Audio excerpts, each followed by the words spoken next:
गजब की खुशबू, गजब का स्वाद, एमडीएच का सब्जी मसाला, जो हमेशा याद रखिए एमडीएच सब्जी मसाला।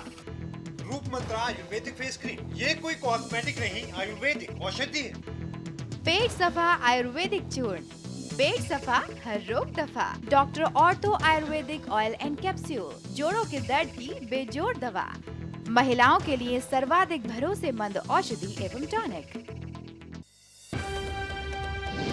कोरोना संकट के बीच मोदी सरकार का बड़ा फैसला, जुलाई 2021 तक केंद्रीय कर्मचारियों को डीए पर लगाई गई रोक।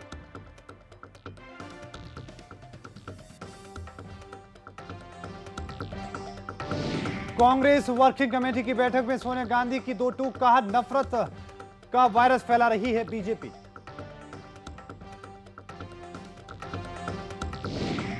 वित्त मंत्रालय ने कोरोना संकट के दौरान की गई आर्थिक मदद का दिया विवरण, 25 मार्च में किया गया था पैकेज का ऐलान। और मनी लॉन्ड्रिंग केस में झारखंड के पूर्व मंत्री एनोस एक्का को 7 साल की जेल, 2 करोड़ का कोर्ट ने लगाया जुर्माना।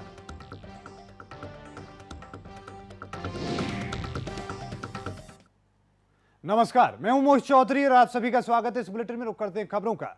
देश में कोरोना संकट की वजह से अर्थव्यवस्था पर भी बड़ा असर पड़ा है। इस बीच सरकार ने बड़ा फैसला लिया है। फैसले के अनुसार केंद्र कर्मचारियों को मिलने वाले डीए यानी कि महंगाई भत्ते बढ़ोतरी पर रोक लगा दी गई है। ये रोक 1 जुलाई 2021 तक जारी रहेगी। जारी किए गए आदेश के अनुसार कोरोना वायरस के संकट की वजह से 1 जनवरी 2020 के बाद से केंद्रीय कर्मचारियों या पेंशनधारियों को मिलने वाली डीए की राशि नहीं दी जाएगी। वहीं 1 जुलाई 2020 से जो एडिशनल डीए मिलना था उसको भी नहीं दिया जाएगा। अब इसके आगे डीए देने का फैसला कब लिया जाएगा, ये 1 जुलाई 2021 को साफ होगा। यह आदेश केंद्र कर्मचारी और केंद्र सरकार द्वारा पेंशन पाने वाले कर्मचारियों पर लागू होगा। आपको बता दें कि कोरोना संकट की वजह से केंद्र सरकार की ओर से की गई कई तरह की योजनाओं में कटौती की जा रही है। इससे पहले ही रक्षा बजट में कटौती की बात सामने आ चुकी है, जहां पर नए प्रोजेक्ट्स की खरीद को कुछ वक्त के लिए रोकने की बात कही गई है। इस फैसले का असर राफेल विमान, S-400 मिसाइल सिस्टम की खरीद पर भी पड़ सकता है। इससे पहले भारत सरकार ने प्रधानमंत्री, राष्ट्रपति, सांसद, मंत्रियों की सैलरी में 30% की कटौती का ऐलान किया था।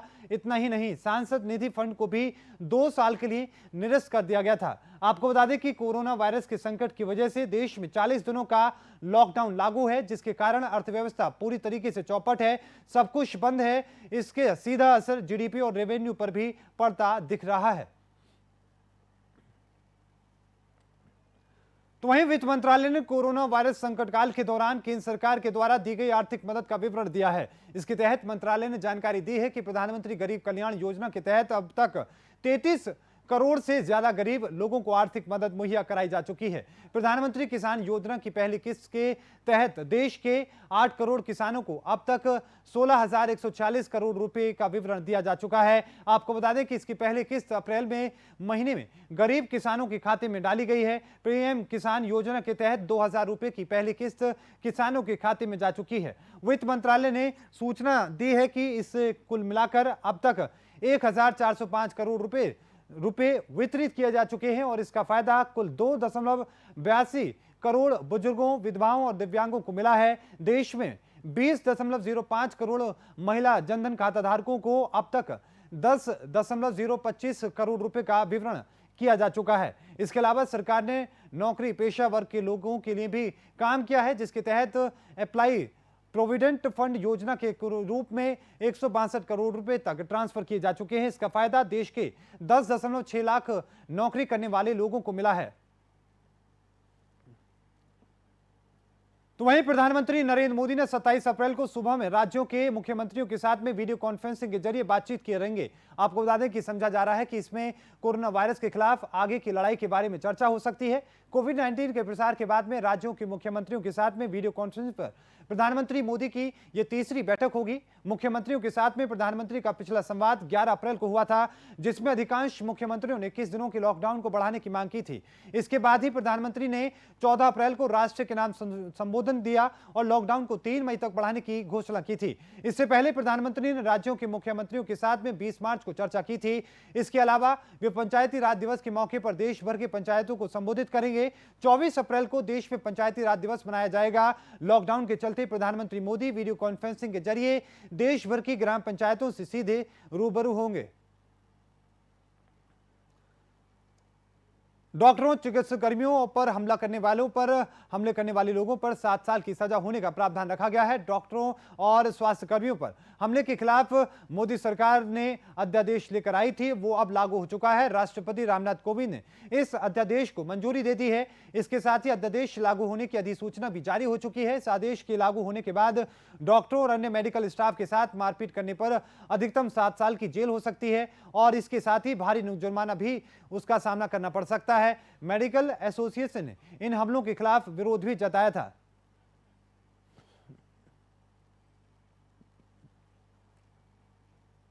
तो वहीं कांग्रेस वर्किंग कमेटी की बैठक में कांग्रेस अध्यक्ष सोनिया गांधी ने देश में कोरोना वायरस से लड़ाई के लिए किए जा रहे इंतजामों पर अपनी चिंता जाहिर की है और बीजेपी पर गंभीर आरोप लगाए हैं।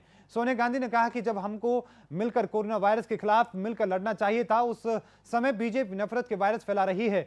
सोनिया गांधी ने वीडियो कॉन्फ्रेंसिंग के जरिए कांग्रेस वर्किंग कमेटी की बैठक को संबोधित किया। इसमें कांग्रेस के कई बड़े नेता और पदाधिकारी शामिल हुए। इस बैठक में सोनिया गांधी ने कहा कि कांग्रेस ने जो भी सुझाव दिए उस पर केंद्र सरकार ने कोई ध्यान नहीं दिया और सरकार पूर्वाग्रह से ग्रस्त है।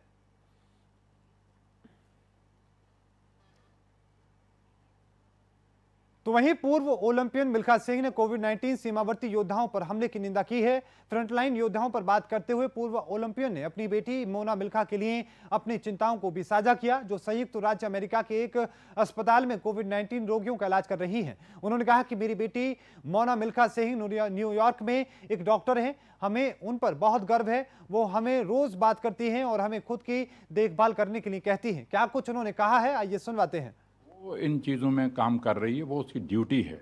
मुझे इस बात की खुशी है और मेरी पूरी family we are proud of Mona कि बहुत अच्छा काम कर रही हैं और हमेशा हमें गाइड करती रहती हैं कि पापा मामा जितनी भी डेथ्स यहाँ पे न्यूयॉर्क में हो रही हैं वो लोग जो हैं वो 60 ईयर से ऊपर के लोग हैं, उनकी डेथ्स हो रही हैं, तो आप अपना ध्यान रखिए। वो हमें गाइड करती रहती हैं। मगर मैं उसे कहता रहता हूँ कि बेटा ठीक है, हम अपना ध्यान रख रहे हैं मगर आपने भी अपना ध्यान रखना है। ये बहुत गलत बात है। मैं तो सारे इंडियन से, अपने इंडियन भाइयों से ये कहना चाहता हूँ कि ये काम मत करो। अब आपने देखा कि किसी पुलिस वाले का हाथ कट गया, किसी पुलिस वाले का सिर फट गया, किसी पुलिस वाले की टांगें टूट गईं। ये काम हम ना करें। वो जो ड्यूटी दे रहे हैं हमारी अच्छाई के लिए ड्यूटी दे रहे हैं। तो मैं I am proud of doctors, I am proud of nurses, police वालों का सबके लिए मैं बहुत ही प्राउड महसूस करता हूं और मैं कहता हूं कि इसी तरह से वो अपनी ड्यूटी देते रहें और लोगों की सेवा करते रहें। वो इन तो वहीं दिल्ली की जामा मस्जिद के शाही इमाम सैयद अहमद बुखारी ने कहा कि कोरोना वायरस के मद्देनजर रमजान के लिए भारत सरकार के निर्देशों का पालन करके सभी का संरक्षण संभव है। सैयद अहमद बुखारी ने कहा कि अगर हम सरकार के निर्देशों का पालन करते हैं तो हम जल्द ही कोविड-19 को खत्म कर पाएंगे। क्या कुछ सैयद ने कहा है, ये सुनवाते हैं।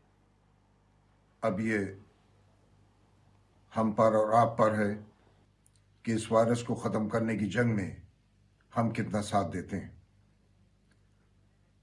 हुकूमत हिंद की तरफ से कोरोना वायरस के हवाले से जो हिदायत मुसलसल आ रही हैं, अगर हम इस पर पूरी तरह अमल करें तो इस वायरस को जल्द ख़त्म करने में हम कामयाब हो सकते हैं। 2 दिन के बाद रमज़ान का मुबारक महीना शुरू होने वाला है और रमज़ान मुबारक के ताल्लुक़ से उलमा की शरई राय मुल्क के सामने आ चुकी है कि 5 वक्ता नमाजें और तरावी घरों में ही पढ़नी है और सोशल डिस्टेंसिंग बनाए रखना निहायत ज़रूरी है।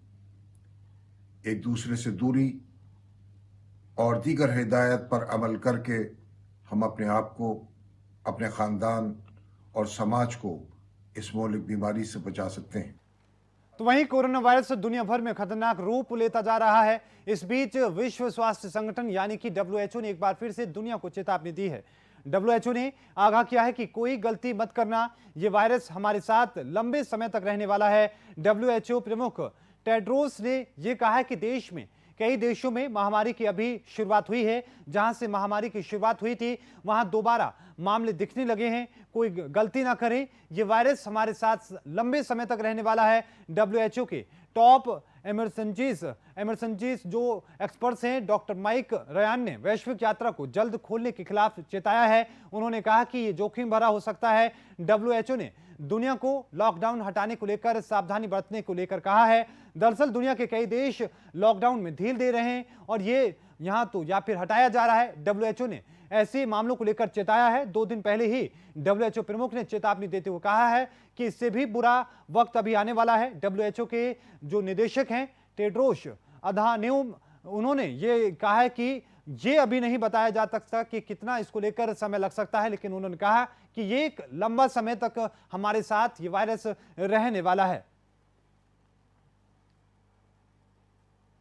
तो वहीं पूर्व मंत्री एनोस एक्का ने मनी लॉन्ड्रिंग मामले में 7 साल की सजा हुई है। कोर्ट ने उन पर 2 करोड़ रुपए का जुर्माना भी लगाया है। कोर्ट ने पूर्व मंत्री को गुरुवार को सजा सुनाई। पूर्व मंत्री मनी लॉन्ड्रिंग मामले में आरोपित हैं। आपको बता दें कि पूर्व मंत्री एनोस पर 20 करोड़ 31 लाख 77 हजार रुपए की मनी लॉन्ड्रिंग का आरोप है। 21 मार्च को अदालत ने एनोस को दोषी करार दिया था। लॉकडाउन के कारण 4 बार सजा के ऐलान की तिथि बढ़ानी पड़ी। ईडी ने अक्टूबर 2009 में एनोस के खिलाफ प्राथमिक दर्ज की थी।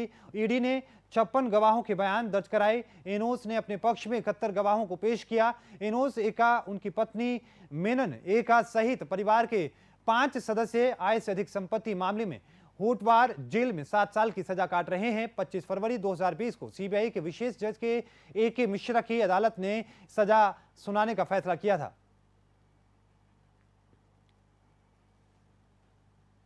तो वहीं अमेरिकी राष्ट्रपति डोनाल्ड ट्रंप ने कोरोना वायरस को अमेरिका पर हमला बताया है। उन्होंने एक बयान में कहा कि हम लोगों पर हमला हुआ है, ये साधारण फ्लू का मामला नहीं है। अब तक ऐसा किसी ने नहीं देखा। पिछली बार 1917 में ऐसा हुआ था। अमेरिका में कोरोना की महामारी को देखते हुए ट्रंप प्रशासन ने अब तक अरबों डॉलर के पैकेज का ऐलान किया है। ट्रंप ने हमले की बात कही।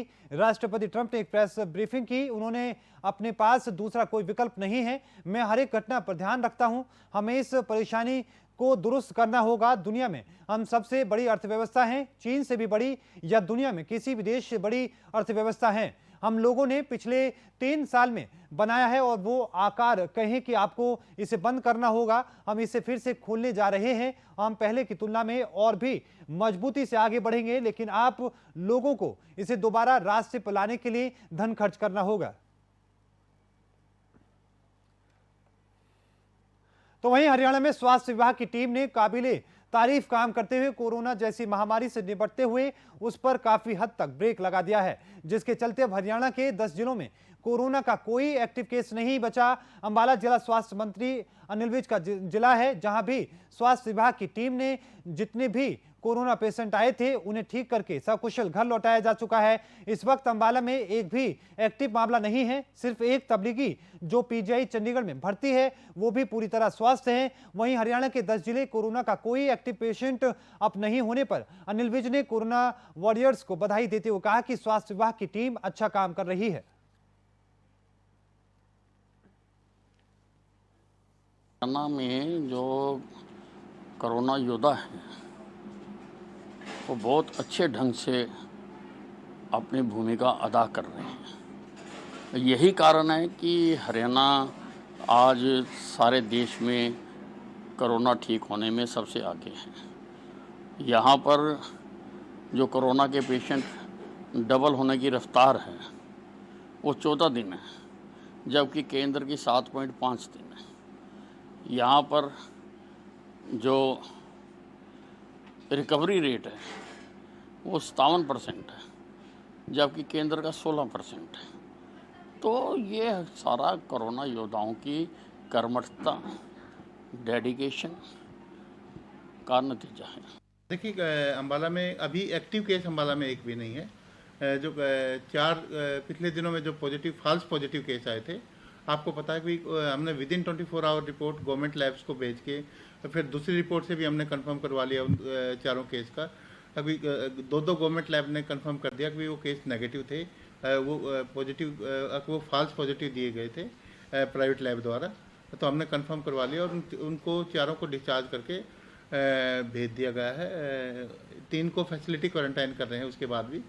और जो उनका जोन था उसके ऊपर भी हम नज़र रखे हुए हैं कि उसको हमने एक बार तो कंटेनमेंट जोन इमीडिएटली बना दिया था, लेकिन उसके बाद भी हमारी हाउस टू हाउस एक्टिविटी उस एरिया में जारी है।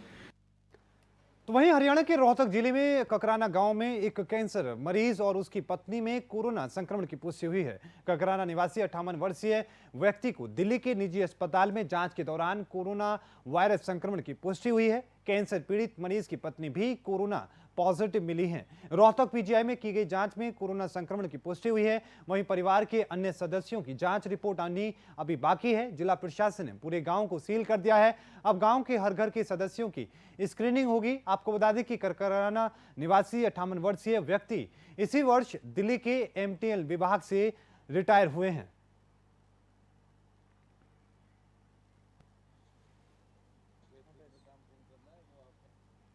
ककराना गांव का रामफूल नाम का व्यक्ति, रामफूल स्नोफ जागे राम, वो बालाजी एक्शन हॉस्पिटल दिल्ली अपना कैंसर का इलाज पिछले 3 महीने से करवा रहा था और 3 महीने के दौरान वो हर महीने 15 दिन के अंतराल के बाद 4-4 दिन वहाँ एडमिट रह करके आ रहा था। और अंतिम बार ये 20 तारीख को वहाँ जब चेक करवाने गया तो उन्होंने कोविड-19 का टेस्ट करवाया प्राइवेट लैब से, जो पॉजिटिव पाया।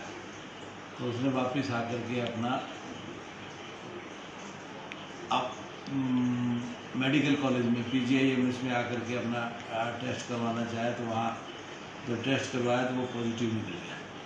और इस दौरान जब वो दिल्ली से आकर के गांव में अपने घर 11 लोगों के कांटेक्ट में आया, नज़दीक के कांटेक्ट में 11 लोगों के, जिन सब को आइसोलेट करने के लिए उनके सैंपल लिए गए और सैंपल लेकर के उनको आइसोलेशन में रखा गया है। उससे उसकी वाइफ का भी पॉजिटिव आया है। और इन सारी बातों के मद्देनज़र वो कंटेनमेंट एरिया डिक्लेयर करके और जो प्रोटोकॉल है उसके मुताबिक कार्रवाई प्रारंभ कर दी गई है। तो इसमें कितने गांव सील हुए हैं? ककराना गांव को सील कर दिया गया और इसके साथ जो बफर जोन है उसमें 13 गांव हैं और 13 गांव में भी पूरी बुनियादी करवा दी गई है। इस गांव को पूरा सैनिटाइज करवा दिया गया है, और इसके साथ साथ 15 टीमें डोर टू डोर हर आदमी की स्क्रीनिंग के लिए आज प्रातः लग गई है और ये स्क्रीनिंग का कार्य संभवतः है।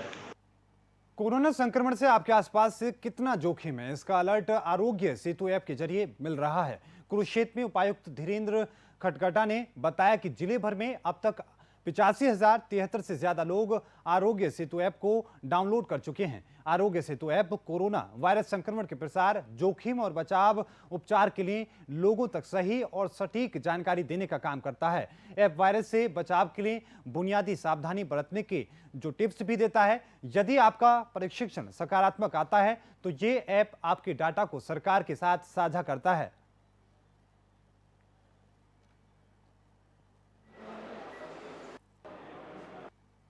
महामारी चल रही है, इसके अंतर्गत भारत सरकार ने एक ऐप बनाया है आरोग्य सेतु। इसके अंदर विभिन्न सुविधाएं हैं जिनके द्वारा पहला तो आप एक फेंसिंग कर सकते हो, अपने एरिया के बारे में बता सकते हो कि भाई उस एरिया के अंदर मेरे आसपास कितने ऐसे पॉजिटिव मरीज हैं जो कि रह रहे हैं। दूसरा, आप उसमें ये बता सकते हो कि क्या नाम बोलते हैं कि जितने दूसरा आप उसमें ये भी बता सकते हो कि जितने भी जो पर डे का कितना आंकड़ा बढ़ रहा है, कितनी तेज़ी से बढ़ रहा है। साथ में साथ अपने आप के आसपास के जो व्यक्ति हैं उनको भी फॉरवर्ड कर सकते हो और जान सकते हो कि क्या क्या उसमें हो रहा है। साथ में जो भी नए नए इनपुट्स आ रहे हैं सरकार के द्वारा, उसमें जो विधियाँ दी जा रही हैं उसमें प्रोटेक्शन दे रहा है, चाहे आयुष का भी है, ये सारी उसमें अवेलेबल हैं, जिसके द्वारा हमें पता चलता है कि आज की जो जितना इस महामारी के बारे में हर एक चीज़ के बारे में जानकारी मिलती है। खबर कुरुक्षेत्र से है, जहां पर विधायक सुभाष सुधा ने कहा कि कोरोना वायरस से संक्रमण को रोकने के लिए अब ऑटोमेटिक जापानी मशीनों से शहर को पूरी तरीके से सैनिटाइज किया जाएगा। जापानी automatic spray machine UPL company की तरफ से मुहैया करवाई जा रही हैं। इन मशीनों से एक शेड्यूल के अनुसार शहर को सैनिटाइज किया जाएगा। इसके लिए नगर परिषद के अधिकारियों को दिशा निर्देश भी जारी किए जा चुके हैं।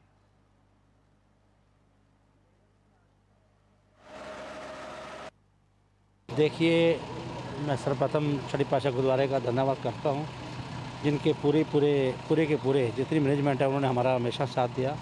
अभी मैंने ये 2 मशीनें जो है सैनिटाइजर मशीनें, जापानी मशीनें हैं, ये बाहर से मंगवाई हैं अभी 4 और भी आ रही हैं। इन मशीनों का कोई भी चार्ज ही नहीं है, ये हमने फ्री ऑफ कॉस्ट अपने टेलीफोन करके हमने मंगवाई है। ये मेरे ब्रदर श्री मुकुंद लाल जी है, उनके पास कंपनी है, उन्होंने वहाँ से फ्री मंगवा के दी है। हाँ जी, हमारी कंपनी की तरफ से फ्री आ रही है, ये कंपनी की तरफ से आई है, इनका कोई भी हमारा कॉस्ट नहीं है। सिर्फ इनको हमने डीजल और सिर्फ इनको दवाई देंगे, उसके लिए पूरे शहर के अंदर ये स्प्रे करेंगे। तो इसके लिए हमने सर्वप्रथम आज मंडियों के अंदर अनाज आ रहा है, किसान भाई आ रहे हैं, तो इसके लिए हम चाह रहे हैं कि सबसे पहले अनाज मंडी को स्टैंडर्डाइज कराया जाए। ये मशीनें वही हैं। अभी पिछले दिनों आपने देखा होगा जब मंडी में ऑक्शन शुरू हुई थी तो सर्वप्रथम हमने मंडी में एक आरती का, एक मुनीम का, टोटल जितने भी उसकी लेबर थी का सबका हमने वहाँ पे उनका चेकअप कराया आपके सामने टीम में लगाकर। तो सब बढ़िया हो रहा है। तो आज मैं करूँगा सबसे बड़ा रश जो मंडियों में हो रहा है, मंडी में सलेक्शन करेंगे, उसके बाद इन मशीनों को हर वार्डों में दोबारा सलेक्शन कराया जाएगा। और बहुत बढ़िया कार्य, मैं एडमिनिस्ट्रेशन का धन्यवाद करूँगा, मीडिया का धन्यवाद करूँगा, डॉक्टरों का धन्यवाद करूँगा, सभी संस्थाओं का धन्यवाद करूँगा जिन्होंने बहुत बड़ा साथ देकर आज कुरुक्षेत्र के अंदर एक भी केस पॉजिटिव नहीं है।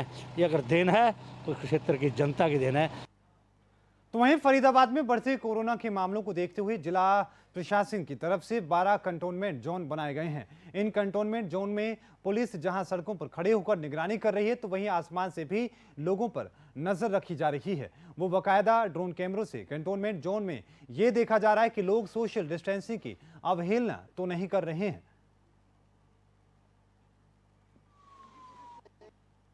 देखिए, कंटोनमेंट एरिया में हमने पहले फिजिकली नाके लगाए हुए हैं और वो अभी भी कंटिन्यू चल रहे हैं, लेकिन फिर भी हमें थोड़ी कंप्लेंट मिल रही थी कि लोग पार्क वगैरह में घूमते हैं, मार्केट वगैरह में अनावश्यक घूमने की कोशिश कर रहे हैं। तो उसको निगरानी लाने के लिए हमने, यानी कि हमारी तीसरी आंख के तौर पे ड्रोन को आज हमने अपने एरिया सेक्टर 16 के एरिया में कंटिन्यूस की हमने पेट्रोलिंग स्टार्ट की है और कंटिन्यू अपने एरिया को हम निगरानी पर ले रहे हैं।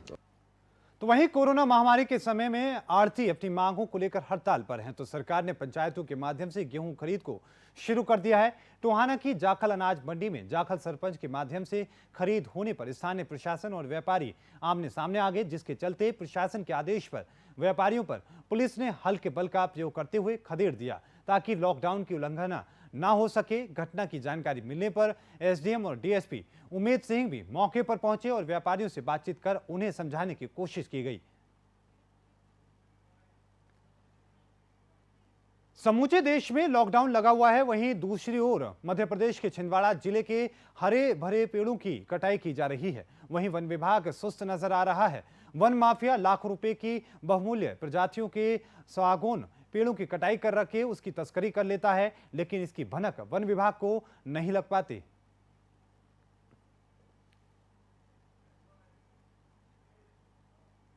मुकेश अंबानी एशिया के सबसे अमीर शख्स बन चुके हैं और उन्होंने चीन के अलीबाबा के संस्थापक जैक मा को पीछे छोड़ दिया है। फेसबुक जियो की डील के बाद से यह संभव हो पाया है। मुकेश अंबानी की वेल्थ में बीते रोज ही 4 अरब डॉलर का इजाफा हुआ है और ये 49 अरब डॉलर हो चुकी है। इस तरह जैक मा से उनकी संपत्ति करीब 3 अरब डॉलर ज्यादा हो चुकी है। मंगलवार तक रिलायंस इंडस्ट्रीज के चेयरमैन मुकेश अंबानी की संपत्ति में बड़ी गिरावट आई थी और ये 14 अरब डॉलर तक कम हो चुकी थी और अब जैक मा की संपत्ति में 1 अरब डॉलर की गिरावट आई थी।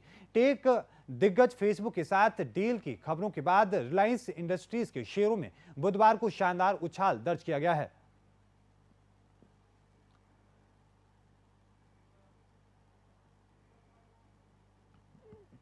मानसिक स्वास्थ्य पर डब्ल्यूएचओ और दीपिका पादुकोण के बीच होने वाली बातचीत पर कोरोना वायरस में वैश्विक महामारी के दौरान रोक लगा दी गई है। दीपिका पादुकोण ने इंस्टाग्राम के जरिए इस बात की जानकारी दी है। अभिनेत्री ने कहा कि मुझे आपको यह सूचित करते हुए खेद हो रहा है कि अत्यधिक अप्रिय परिस्थितियों के कारण डब्ल्यूएचओ के महानिदेशक डॉक्टर ग्रे ब्रेसिस से मेरे बीच होने वाली मानसिक स्वास्थ्य पर बातचीत को रोक दिया गया है। कोरोना संकट के बीच इस चर्चा को लेकर दीपिका को सोशल मीडिया पर आलोचना का सामना करना पड़ा था।